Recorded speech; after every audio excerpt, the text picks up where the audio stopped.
How have I been able to help over 2,000 of my clients this year alone get off the Hashimoto's hamster wheel? Before I answer that question, I would like to ask a question. If the foundation is bad, can the structure be good? Well, the answer is obviously no. I want to ask another question. What is the human foundation? What's the smallest living part of every one of us? Well, it's our cells. You see, we're made of cells. Every tissue, organ, and gland is made of cells. All function in the human body comes from our cells.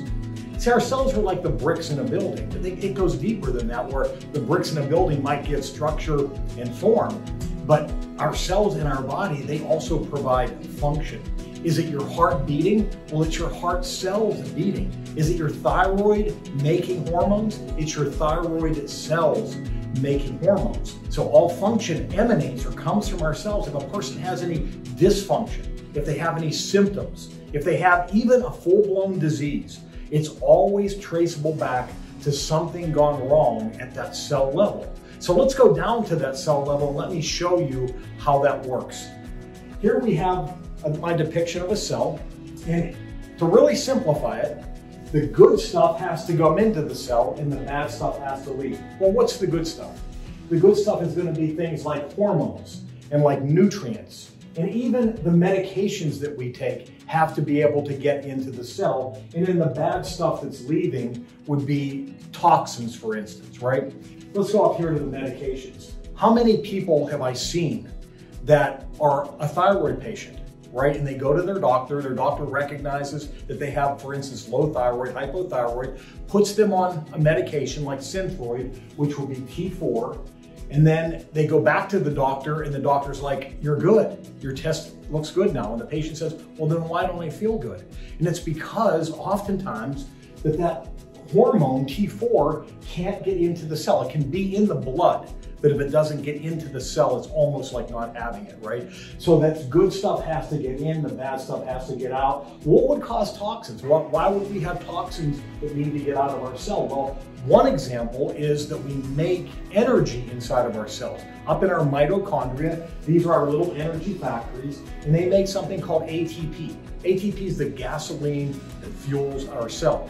But when we make energy, we make waste. It would be like burning a log.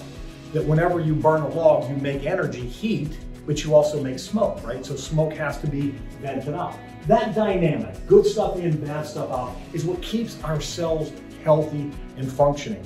Well, what would change that? What's causing what we are seeing today where we don't have good health in so many people? Well, it's something called life. If we go over here, what I have here is a depiction of a three-legged stool.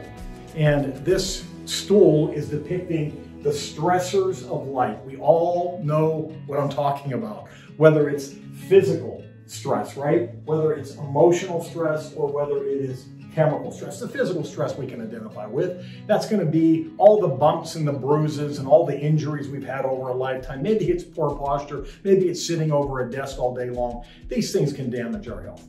And then everyone can identify with emotional stress. Right? It's going to be the stress of life. It's going to be all the anxiety that we feel, the fears that we have. All of these things can add up and they also can damage our health. And then a really big one today especially is going to be chemicals. All of the toxins that we encounter, whether it's the food that we eat, the air we breathe, the water we drink, the couches we sit on, the floor, the carpets we walk on, beauty products, cleaning products, we're inundated with toxins.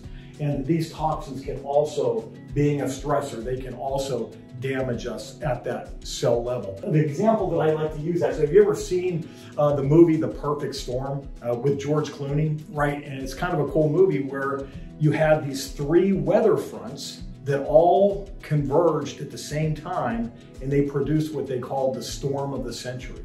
Well, this is what I think is happening today with health.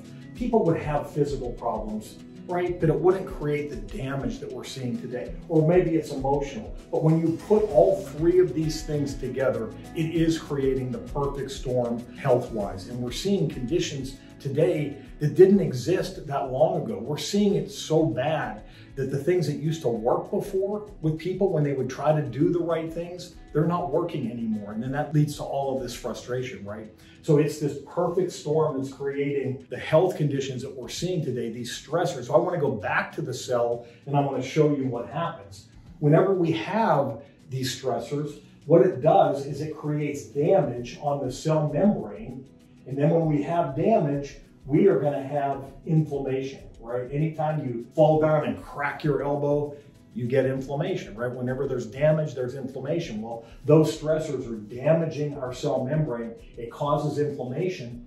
And now it creates a barrier where we can't get the good stuff in. We can't get rid of the bad stuff. And it can actually start to build up. That bad stuff can start to build up inside of our cell. And now we become like a toxic cesspool. And then at that point, all bets are off as it relates to our health. But here's the really, really good thing. And this is what I love to talk about. And that is that our body has an amazing capacity to heal. If you were to get cut, you don't need a doctor, a researcher, a scientist, right? If you have a cut on your hand, your body instantly starts the process of healing that cut. No drug, no supplement can duplicate what your body was made to do. So what we see is that once we start dealing with these stressors, the body has that God-given capacity to be able to reclaim the health. And this is another thing that I like to describe so people can understand, because they may be saying to themselves, but I can't get rid of my old injuries, right? Or I'm dealing with stress. How do I deal with that? Well, here is the fact. Like that stool, it takes all three legs to stand. But if I were to come along and I were to kick out one of those legs, what's going to happen at that point? The stool's going to collapse, right? And so you don't have to get rid of everything for a person to be able to get their health back. And this is to answer that question I asked in the very beginning. How have I been able to help over 2,000 clients this year alone get off that Hashimoto's hamster wheel? It's dealing primarily with this. This is what I'm good at. This is what we specialize in. And when we can do that and we can start to eliminate these stressors to the degree that your body kicks in and you can start to see yourself heal again. If you want to know more about how we have been able to do what we do, click the link below. God bless.